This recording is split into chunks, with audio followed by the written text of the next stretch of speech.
So good day again mga bossing. Ayan. Pakita ko sa inyo itong expander GLS natin mga boss.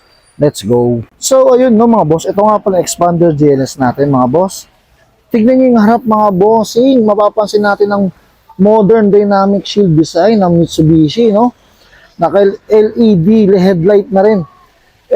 LED daytime running lights na rin mga bossing. Kaya mas maliwanag sa gabi at mas premium ang dating.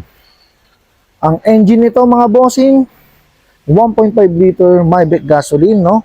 Sapat ang lakas nito para sa city driving at long trips at kilala rin ito sa maayos na fuel efficient at reliability. So check natin sa gilid, no mga boss. Tingnan nyo yung gulong natin mga boss, makikita nyo, naka 17-inch alloy wheels to at mataas na ground clearance mga bossing, no?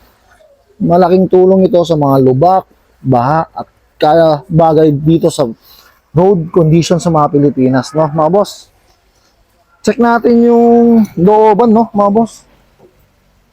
Sa driver seat, no mga boss, no, makikita natin ang multi-function steering wheel, no, para madali ninyong makontrol ang audio at iba pang function na hindi inaalis ang kamay sa manibela.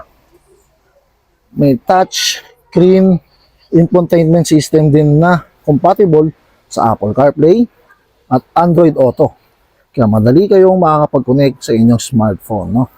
Ang safety features nito mga bossing, syempre, meron itong airbags, ABS, ABD, active yaw control, traction control, hill start assist, at iba pang safety features para mas panatag ang bawat biyahe.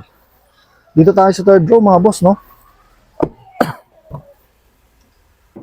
Ayun mga boss, sa second row naman, maluwag ang legroom mga boss, no? Headroom, malakas din, maluwag. Kaya komportable ang mga pasahero kahit sa long drive.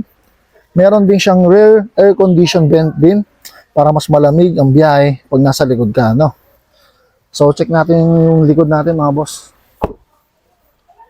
So, sa likod naman, no, mga boss, mayroon itong stylish na T-shape, LED taillight, at rear spoiler, rear camera rin meron, no? Para mas madali at mas ligtas ang pagpapark natin, no, mga boss. So, check natin yung cargo area natin. Buksan natin tong likod. So, tingnan nyo yung likod, no, mga boss, ang cargo space natin. Napakaluwag. At kung kailangan nyo ng mas malaking lalagyan ng gamit, pwedeng i-fold to. Itong third row natin, mga bossing. At yung second row, no? Perfect ito para sa family trip o pang negosyo, mga bossing. So, ayun mga boss. Basic. No, mga bossing, nakita nyo yung expander GLS natin. Kaya kung gusto nyo mag-avail, pumunta lang dito sa Peak Motors o Sebad Santos, mga bossing. Ito yung number ko, 0916-213-770. Let's go!